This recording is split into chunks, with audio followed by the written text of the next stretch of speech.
नमस्कार दोस्तों। आज की इस महत्वपूर्ण वीडियो में आप सभी दोस्तों का और साथियों का स्वागत है। दोस्तों, आज की इस वीडियो में हम महात्मा गांधी के जीवन परिचय और उससे जुड़ी महत्वपूर्ण घटनाओं के बारे में आपके साथ जानकारी साझा करेंगे। चलिए शुरुआत करते हैं आज का वीडियो। महात्मा गांधी भारतीय इतिहास के एक ऐसे व्यक्ति थे जिन्होंने देश हित के लिए अंतिम सांस तक लड़ाई करते रहे।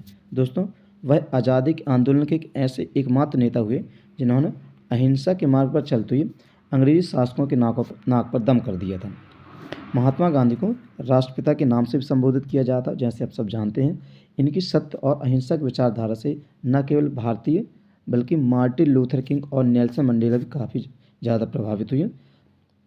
महात्मा गांधी ने अफ्रीका में भी लगातार 21 वर्षों तक अन्याय एवं नस्लभेद के खिलाफ अहिंसक रूप से संघर्ष किया, जो अंग्रेजों को न केवल अफ्रीका से बल्कि पूरे भारतवर्ष से भगाने में सफल हुए। दोस्तों, महात्मा गांधी का पूरा नाम मोहनदास करमचंद गांधी था। उनका जन्म 2 अक्टूबर 1869 को पोरबंदर के गुजरात के एक छोटे से गांव पोरबंदर में हुआ था। और उनके पिताजी का नाम करमचंद गांधी था, जो ब्रिटिश राज्य के समय कटियावाड़ की एक छोटी सी रियासत के दीवान थे। दोस्तों, महात्मा गांधी के विवाह मात्र 13 वर्ष की छोटी सी उम्र में कस्तूरबा गांधी के साथ हुआ, जो उनसे 1 वर्ष बड़ी थी। के विवाह के मात्र 2 वर्ष बाद ही गांधी जी के पिताजी का देहांत हो गया और उसके जस्ट बाद पिता की मृत्यु के ठीक 1 वर्ष बाद उनकी पहली संतान जो हुई थी, उनका भी दुर्भाग्यवशपूर्ण मृत्यु हो गई। हालांकि इन कठिन परिस्थितियों के बाद भी गांधी जी ने हार कभी नहीं मानी और पीछे मुड़कर कभी नहीं देखा। दोस्तों, 1887 में अहमदाबाद से उन्होंने हाई स्कूल की डिग्री प्राप्त की और कॉलेज की पढ़ाई हेतु उन्होंने सन 1888 में उन्होंने लंदन जाने का निश्चय किया और वहाँ की बैरिस्टर की पढ़ाई पूरी करने चले गए। दोस्तों, 1891 वकालत की पढ़ाई जब उन्होंने पूरा किया, उसके बाद उन्होंने भारत वापस लौट आए, लेकिन नौकरी के सिलसिले में उन्हें वापस दोबारा दक्षिण अफ्रीका जाना पड़ा। मात्र 23 वर्ष की छोटी सी उम्र में वह दक्षिण अफ्रीका पहुँचे और 1 सप्ताह बाद डरबन से प्रिटोरिया की पहली यात्रा उन्होंने अफ्रीका में की, जहाँ उन्हें एक छोटे नस्लभेद का सामना करना पड़ा। दोस्तों, उस समय जब ट्रेन में यात्रा कर रहे थे तो वहाँ के टीटी ने उन्हें धक्का मारकर और पीटकर उन्हें ट्रेन से बाहर कर दिया था, जबकि उनके पास फर्स्ट क्लास का वैलिड टिकट था। यह नस्लीय भेद का कारण था। किसी भारतीय आश्रित का उस समय प्रथम श्रेणी में यात्रा करना टोटल प्रतिबंधित था।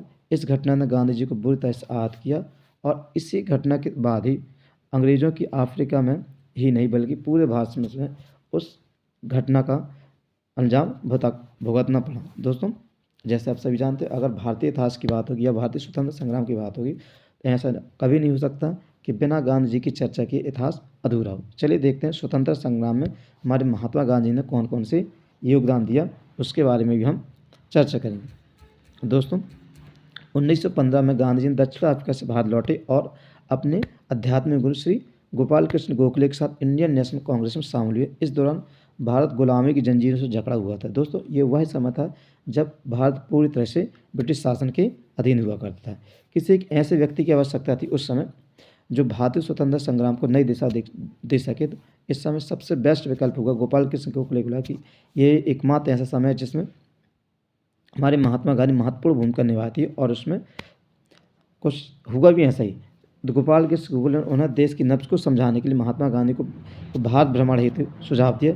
गांधी ने देश के हालात को समझने के लिए भारत भ्रमण करने की योजना बनाई, जिससे देश की नब्ज को जान सके और कौन कौन सी समस्याएं हैं जनता में उनको भी समझ सके। दोस्तों, उनके तुरंत बाद उन्होंने देश के महत्वपूर्ण आंदोलनों में महत्वपूर्ण भूमिका निभाई, जैसे असहयोग आंदोलन, सविनय अवज्ञा आंदोलन, भारत छोड़ो आंदोलन। इन सभी आंदोलनों का नेतृत्व किया और सफलतापूर्वक उन्हें पूर्ण भी किया। दोस्तों, देश की स्वतंत्रता में गांधी जी के योगदान को शब्दों में मापा नहीं जा सकता। उन्होंने अन्य स्वतंत्रता सेनानियों के साथ मिलकर अंग्रेजों को भारत छोड़ने के लिए मजबूर किया। दोस्तों, ये कुछ जानकारी थी हमारे महात्मा गांधी ने जो स्वतंत्रता आंदोलन कौन कौन सी महत्वपूर्ण भूमिका निभाई, तो मैंने आप तक इसकी जानकारी साझा। दोस्तों, अब आता है वो काला दिन जिसके बारे में हम आपके साथ चर्चा करने हैं। जैसे आप सही पता, वही काला दिन आज 30 जनवरी। तो दोस्तों, 30 जनवरी 1948 की शाम को नई दिल्ली स्थित बिरला भवन में गोली मारकर हमारे महात्मा गांधी जी की हत्या कर दी।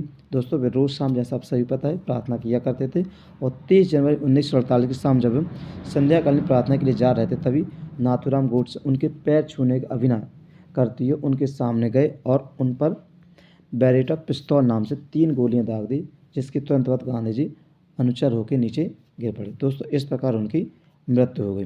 तो दोस्तों वो काले दिन वही है, तो आज का दिन हम उन्हीं के लिए समर्पित करते हैं। दोस्तों अगर ये वीडियो आपको अच्छी लगे प्लीज़ चैनल को लाइक करें, सब्सक्राइब करें और साथ ही तो शेयर जरूर करें। धन्यवाद।